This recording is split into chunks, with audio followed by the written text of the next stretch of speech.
Hello मेरे प्यारे दोस्तों, कैसे हैं आप सभी। स्वागत है आप सभी का आपके गुरुजी चैनल एसपी झा चैनल पे। और मैं आज आप लोग को केमिस्ट्री 10th क्लास की केमिस्ट्री बता रहा हूँ मेरे प्यारे दोस्तों, जिसमें कि हम लोग चैप्टर 1 के पार्ट 5 तक कर लिए थे। आज मेरा पार्ट 6 है। अगर आप लोग ने पार्ट 5 तक नहीं देखे हैं तो वीडियो की डिस्क्रिप्शन में देखिए, आपको सारे वीडियो का लिंक मिल जाएगा और आप लोग उसको देख के अपना कंसेप्ट क्लियर कर लीजिए। आज हम लोग समझने वाले हैं मेरे प्यारे दोस्तों रासायनिक समीकरण को अधिक उपयोगी बनाने के बारे में। जो और अधिक उपयोगी है इसके बारे में कैसे हम लोग समझ सकते हैं। ठीक है, तो चलिए हम लोग समझते हैं। ज़्यादा इसमें टाइम नहीं लगेगा, हम लोग 5-7 मिनट के अंदर ही वीडियो को खत्म करते हैं मेरे प्यारे दोस्तों। मैं आप लोगों के लिए इतना मेहनत करता हूं, तो अगर आप लोग को पसंद आए तो वीडियो को जरूर ही लाइक कीजिएगा। ठीक है, चलिए हम लोग समझते हैं रासायनिक समीकरण को अधिक उपयोगी बनाना, यानी कि अभिकारकों एवं प्रतिफलों की भौतिक अवस्था की जानकारी।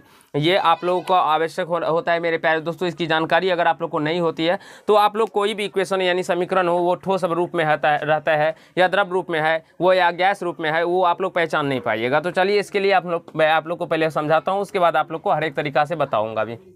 अब यहाँ से देखिए, अभिकारकों और प्रतिफलों की भौतिक अवस्था की जानकारी उनके संकेतों सूत्रों के ठीक आगे। यहाँ देखिए संकेत है, ये सूत्र भी है, संकेत या सूत्र है ना मेरे प्यारे, सूत्र है। ठीक है, कैल्शियम कार्बोनेट का। तो उसके ठीक आगे कोष्ठ में ठोस के लिए एस। यहाँ से देखिए कोष्ठ में क्या है, ठोस के लिए एस, यानी कि एस दिया गया है। इसका मतलब ये समझ जाना है आप लोग को, ये क्या है, तो ये क्या है मेरे प्यारे, तो ये एक ठोस है। ठीक है, द्रव के लिए आई एवं गैस के लिए जी लिखकर किया जाता है। यानी कि गैस के लिए क्या लिखा जाता है, जी लिखा जाता है। द्रव के लिए आई संकेत दिया जाता है और ठोस के लिए एस कोष्ठ में दिया जाता है। इससे ये समझ में आता है जी ये क्या है, लिक्विड है या ठोस है, सॉलिड है या ये गैस है, ये आपको पता चलेगा। अब हम आगे पढ़ते हैं, किया जाता है। इसी प्रकार पदार्थ के जलीय विलयन के लिए एक क्यू अंकित किया जाता है। मेरे प्यारे दोस्तों यहाँ से अगर हम लोग देखते हैं तो यहाँ पे एस दिया गया, इसका मतलब क्या हुआ, ये सॉलिड है यानी ठोस है। यहाँ पे भी एस दिया गया, इसका मतलब ये भी ठोस है। और यहाँ पे जी दिया गया, इसका मतलब ये क्या हुआ, तो ये गैस हो गया। अब यहाँ से इस पर बात करें तो यहाँ पे ZN और यहाँ पे कोष्ठ में S दिया, तो ये मतलब ठोस है। अब एक Q दिया गया तो ये क्या हो गया, जलीय विलयन है एक प्रकार से। अब ZnSO4 यहाँ पे भी एक Q लिखा गया तो ये भी एक जलीय विलयन है। और प्लस में H2 दिया गया तो और यहाँ पे G दिया गया, तो इसका मतलब ये क्या है, तो गैस है। तो यहाँ से आप लोग समझ सकते हैं, आपके इक्वेशन में दिया रहता है ऐसे करके, तो आपको वहाँ पे प्रॉब्लम होता होगा और आपको समझ ही नहीं आता होगा जी S क्यों दिया हुआ है, ये एक Q क्यों दिया जाता है। जब आप लोग धीरे धीरे आगे पढ़ते चलेंगे तब आपको ये देखने को मिलेगा। तो यहाँ पे अगर आप लोग नहीं समझिएगा ये पार्ट को मेरे प्यारे दोस्तों, तो आगे दिक्कत होगी, कठिनाई होगी, समस्या होगी। ठीक है, अब यहाँ से समझते हैं हम लोग सेकेंड नंबर कंसेप्ट को, यहाँ पे ऊष्माक्षेपी एवं ऊष्माशोषी अभिक्रियाओं की जानकारी के बारे में। तो ऊष्माक्षेपी और ऊष्माशोषी अभिक्रिया को चलिए हम आपको समझाते हैं। अगर मान लीजिए अभिकारक और प्रतिफल, कोई भी समीकरण है तो उसमें अभिकारक और प्रतिफल दोनों होते हैं। अगर मेरे प्यारे दोस्तों प्रतिफल के अंदर ऊष्मा को ऐड किया रहता है तो ये समझ लेना है आप लोगों को, ये ऊष्माक्षेपी है। और अगर अभिकारक के अंदर प्लस ऊष्मा किया रहता है तो वो समझ लेना आप लोग को जो ऊष्माशोषी है। यहाँ पे अगर हम बात करें,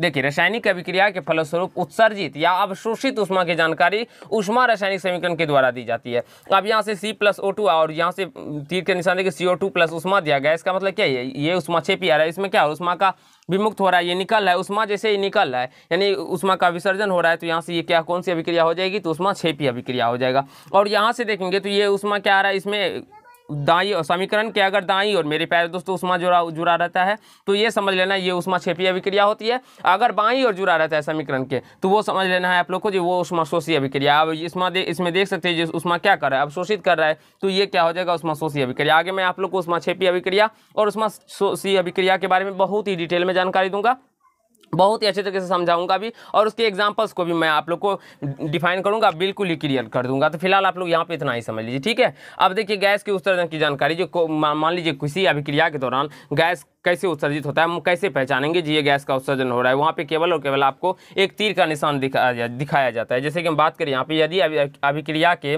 फलस्वरूप कोई गैस निकलती है तो समीकरण में गैस के रूप में ठीक बाद आप देख सकते हैं इस प्रकार से एरो यानी कि ऊपर की तरफ तीर का चिन्ह दिया जाता है। मेरे पैर यहाँ पे भी कोमा है, यहाँ पे भी कोमा है, ठीक है, दिया जाता है। अब जैसे हम बात करें Zn प्लस H2SO4 यानी कि धातु है Zn और SO4 अम्ल है, अम्ल के साथ जब अभिक्रिया कराई जाती है तो हाइड्रोजन गैस विमुक्त होता है, ये आप लोग को बताया भी गया है। तो यहाँ से देख सकते हैं अगर इस प्रकार से तीर ऊपर माथे दिया जाता है तो आप लोग को ये समझ लेना है जो ये क्या है हो रहा है, तो यहाँ से गैस निकल रही है। आई होप आप सभी को तीसरे पॉइंट से भी क्लियर हुआ होगा। अब चौथे पॉइंट देखते हैं, अवक्षेप बनने की जानकारी। अवक्षेप बनने की जानकारी हमें कैसे मिलती है मेरे प्यारे दोस्तों, यहाँ से देखिए, यदि अभिक्रिया के फलस्वरूप कोई प्रतिफल अवक्षेप के रूप में पृथक हो जाते हैं तो प्रतिफल को तो उस प्रतिफल के संकेत सूत्र के बाद तीर का निशान नीचे करके दिया जाता है मेरे प्यारे दोस्तों, दिया जाता है। अब यहाँ से देखिए AgNO3 प्लस HCl का विक्रिया करने पे AgCl और यहाँ पे अवक्षेप प्राप्त हो रहा है, तो इसे तीर के निशान के रूप में नीचे के दे दिया और प्लस HNO3। तो यहाँ से पता चल जाता है जी AgCl जो है मेरे प्यारे दोस्तों ये क्या है, तो एक अवक्षेप है, ठीक है। तो ये भी आप लोग को पता चल गया होगा। अब मान लीजिए हम आप लोग को बताते हैं मेरे तो अगर कोई अभिक्रिया होता है तो या तो उस पर ताप लगता है, या तो उस पर दाब होता लगता है, या ताप के टेम्परेचर की वजह से होता है, या गर्म करने पे वजह से, या सांद्रण की वजह से होता है, या उत्प्रेरक की वजह से होता है। तो कोई ना कोई अभिक्रिया के दौरान तो होता है। तो वो कैसे समझेंगे जो हम किस अभिक्रिया के दौरान हुआ है, यानी कि किसके दौरान हुआ, तो वो तीर के निशान जो मेरे पास तो दिया रहता है समीकरण में, उसके ऊपर या नीचे लिखा रहता है। वही 5वां नंबर में कहा गया अभिक्रिया की शर्तों की जानकारी। देखिए इसकी जानकारी के लिए समीकरण में प्रयुक्त तीर चिन्ह, यहाँ पे देख सकते हैं तीर चिन्ह के ऊपर या नीचे दाब, ताप, सांद्रण, उत्प्रेरक आदि शर्तों का निर्देशन किया जाता है। जैसे कि अभिकारक और यहाँ पे तीर चिन्ह के देने पर प्रतिफल, उसके बाद जो निकल के आता है वो प्रतिफल होता है। तो यहाँ से ताप या दाब, उत्प्रेरक की किसी न किसी की वजह से तो होता है। जैसे कि हम लोग पीछे क्लास में पढ़े भी थे, जो गर्म करने पर ये बन जाता है, ठंडा करने पे वो बन जाता है, इस प्रकार से हम पढ़े भी थे, आप लोग को बताए भी हैं आप लोग को। तो वही गर्म करने पर और ठंडा करने पर जो होता है ये तीर के हम लोग ऊपर में देते हैं, ठीक है।